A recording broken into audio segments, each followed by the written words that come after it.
Merci beaucoup Alice. Nicolas Pouvremontier est avec nous, directeur de l'Observatoire de l'immigration et de la démographie. Bonjour Nicolas. Bonjour. Merci d'être avec nous. Vous allez nous éclairer sur un point précis. Vous publiez une étude sur les MNA, les mineurs non accompagnés. Qu'est-ce que vous pouvez déjà nous dire sur les MNA ? Qu'est-ce qu'un MNA ? Qui rentre dans cette catégorie ? C'est un mineur non accompagné, mais un mineur étranger non accompagné ? Absolument. Forcément étranger ? C'est ça, c'est un mineur qui rentre sur le territoire d'un pays européen, puisque la définition du MNA est fixée au niveau européen, sans qu'il y ait dans ce pays un adulte qui en ait la responsabilité, soit un parent, soit quelqu'un qui soit en mesure d'exercer une autorité de nature parentale. Et effectivement, ce mineur moins de 18 ans. Hein. Absolument, moins de 18 ans. Moins de 18 ans. Tout à fait, même si aujourd'hui la prise en charge des mineurs non accompagnés va bien au-delà de 18 ans. On sait que les MNA sont spécialement représentés dans ce qu'on appelle les contrats jeunes majeurs, qui sont les dispositifs de l'aide sociale à l'enfance pour les gens qui viennent de passer 18 ans jusqu'à 21 ans. Donc on accompagne ces mineurs au-delà de leur majorité. Et ce phénomène des MNA qui a commencé à émerger il y a maintenant 2 décennies, il a pris une ampleur particulièrement forte ces dernières années. Vous l'avez dit Romain, sur 10 ans, le nombre de mineurs non accompagnés étrangers pris en charge en France a été quasiment multiplié par 5. C'est une augmentation de 370%, avec là pour le coup des profils d'immigration très très spécifiques. Alors d'où ils viennent ? Alors il y a notamment effectivement une dimension géographique très marquée. Les 2 tiers de ces mineurs non accompagnés viennent de 3 pays seulement, 3 pays d'Afrique de l'Ouest, que sont la Guinée, le Mali et la Côte d'Ivoire. Alors ce sont à 90% des garçons par ailleurs. Et là, sur la dimension géographique, il y a une spécificité française. Ailleurs en Europe, ce sont les Syriens et les Afghans qui sont de loin les MNA les plus nombreux. En France, ce sont ces 3 pays d'Afrique de l'Ouest. Et ça montre que la dynamique des mineurs non accompagnés s'inscrit dans la dynamique plus globale d'accélération de nos flux migratoires. Oui. Il y en a donc il y a de plus en plus de mineurs non accompagnés qui arrivent en France. Comment ça s'explique ? Ça s'explique d'abord par l'attractivité du statut. Le statut de mineur non accompagné, ça garantit à la fois une prise en charge intégrale de la vie de ces personnes, donc l'hébergement, la santé, l'éducation, la nourriture. Enfin, c'est une sorte de prise en charge familiale plus, parce qu'on parle évidemment de structures collectives. C'est aussi une garantie contre l'expulsion. On ne peut pas être éloigné du territoire quand on est mineur, dans quasiment aucune circonstance. C'est aussi un accès facilité à la nationalité française avant la majorité. À partir du moment où on est pris en charge pendant 3 ans par l'aide sociale à l'enfance, on a le droit, de plein droit, à la nationalité française.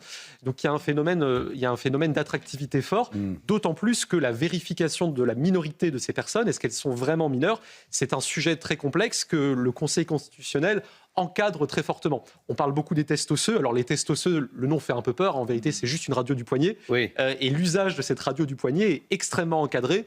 Les personnes qui se prétendent mineures peuvent refuser cette radio du poignet sans que ça vaille présomption de majorité, par exemple. Ah oui, donc ils ne veulent pas de test et donc on continue à les considérer comme mineurs. C'est ça, il y a cette idée ils ont tout intérêt à refuser le test s'ils sont majeurs. Ah, absolument. S'ils veulent bénéficier des aides. Tout à fait, il y a cette idée que le doute doit systématiquement bénéficier aux demandeurs. Oui. Et malgré ces conditions très, très larges, très compréhensives d'appréciation de la minorité, on a à peine un quart des personnes qui se présentent comme mineurs non accompagnés qui sont effectivement reconnues comme mineurs. Oui. Un seul mineur non accompagné coûte à la collectivité 50 000 € par an. C'est le salaire d'un cadre. Oui, bien sûr. Et c'est 50 000 € sur le budget de l'aide sociale à l'enfance qui est déjà en crise. Aujourd'hui, on a un quart des places de l'aide sociale à l'enfance qui sont occupées par des mineurs étrangers non accompagnés, avec par ailleurs des phénomènes de difficultés spécifiques à ces MNA, notamment des phénomènes de délinquance. Sur les derniers chiffres dont on dispose, 5 à 10% des MNA pris en charge par l'aide sociale à l'enfance font l'objet de mesures pénales. Je ne parle même pas des mineurs en errance, ceux qu'on voit dans les rues de Paris ou de Bordeaux et qui sont très impliqués dans certains types de délinquance de voie publique, mais qui ne sont pas pris en charge par l'aide sociale à l'enfance. Oui. C'est un enjeu budgétaire qui pèse sur les départements, parce qu'on a cette hypocrisie de considérer que la question des mineurs non accompagnés est une question de politique sociale, comme une autre, qui revient normalement au département. Or, c'est évidemment une question de politique migratoire. Il importe que l'État reprenne la main, notamment sur l'évaluation de la minorité. Il y a un lien entre MNA et délinquance, c'est ce que vous nous disiez. En tout cas, il y a un phénomène de surreprésentation évidente des MNA dans les faits de délinquance. Tout à fait. Alors, la communication des données à ce sujet, elle est hélas très, très parcellaire et très ponctuelle. Les dernières données qu'on ait datent de 2020, donc ça fait déjà quelques années. En 2020, le préfet de police disait que les mineurs non accompagnés en errance, pas ceux pris en charge par l'ASE, représentaient 40% des mises en cause pour vol à la tire, à Paris par exemple. Il y a d'autres villes où ce phénomène existe aussi fortement, à Bordeaux, à Nantes, etc. En vérité, ces mineurs, ils sont souvent l'objet de filières qui soit les amènent en France, soit ensuite les prennent en charge quand ils ne sont pas pris en charge par l'aide sociale à l'enfance. Il y a une adaptation d'ailleurs de ce point de vue-là du profil des mineurs aux droits en vigueur. C'est-à-dire que ces filières sont intelligentes.